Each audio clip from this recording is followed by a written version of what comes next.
Bonjour, bienvenue sur commentphotographier.com. Alors on m'a demandé de parler un peu de comment on va cadrer, comment on va composer une photo de paysage. Je dirais la photo de paysage et bien d'autres, il n'y a pas que la photo de paysage.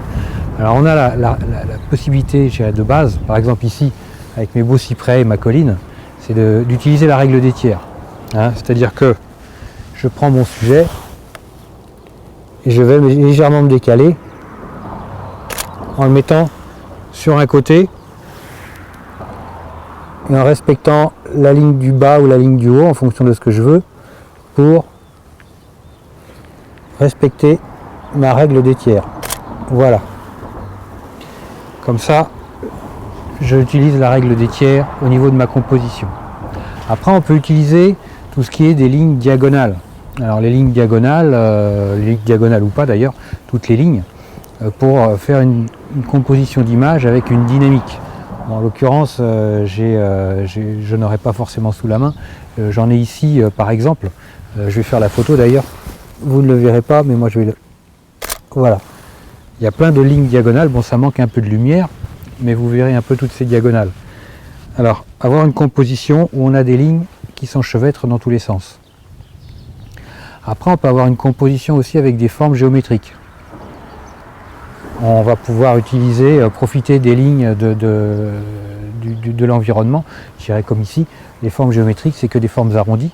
Donc on peut utiliser toutes ces formes géométriques pour faire une composition au niveau de notre image.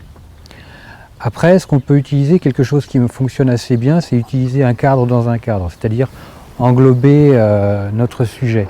Alors ça peut être par exemple, quand on a un bâtiment ou un paysage, aller se mettre sous un arbre, pour avoir des branchages qui vont venir au-dessus, couper notre ciel, pour englober un peu notre sujet. Donc ça sera quelque chose d'intéressant à utiliser parfois, ou alors utiliser une porte, l'embrasure d'une porte, un portail, vraiment donner un cadre, un écrin à notre sujet. Donc ça fait partie des choses intéressantes que l'on peut utiliser comme règle de composition. Après, je dirais encore une règle et non des moindres, c'est-à-dire briser un peu ces règles. Ne pas forcément les respecter, ne pas chercher à les respecter systématiquement coûte que coûte. Soyez libre, faites-vous plaisir, écoutez votre instinct, écoutez vos envies et surtout faites en sorte de vous faire plaisir.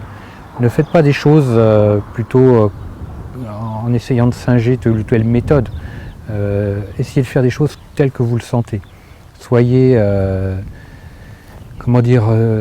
soyez vraiment brut de décoffrage, instinctif. Voilà, laissez parler votre instinct. Après, si vous avez dans la mémoire, par exemple, un sujet, vous allez vous dire, là, c'est tout à fait des lignes géométriques, ou là, là, j'ai de la géométrie, là, j'ai des diagonales, vous pouvez les utiliser à ce moment-là. C'est l'occasion qui va faire le larron.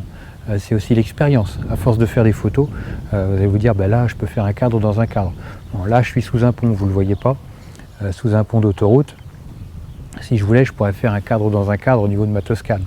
Mais c'est pas franchement glamour. Moi, je trouve pas ça chouette. Puis les ponts, les dessous de ponts en Italie sont pas chouettes. Donc voilà. Mais en même temps, je pourrais, mais je le ferai pas parce que je trouve pas ça très beau. Mais après, des cadres dans des cadres, un cadre dans un cadre, il y a d'autres choses bien plus graphiques et artistiques, il y a d'autres sujets que ça. Donc voilà, un petit like, ça me fera plaisir. Et puis merci à tous de me suivre. Et puis je vous dis à très vite sur commentphotographier.com. Et puis bonne photo, à bientôt.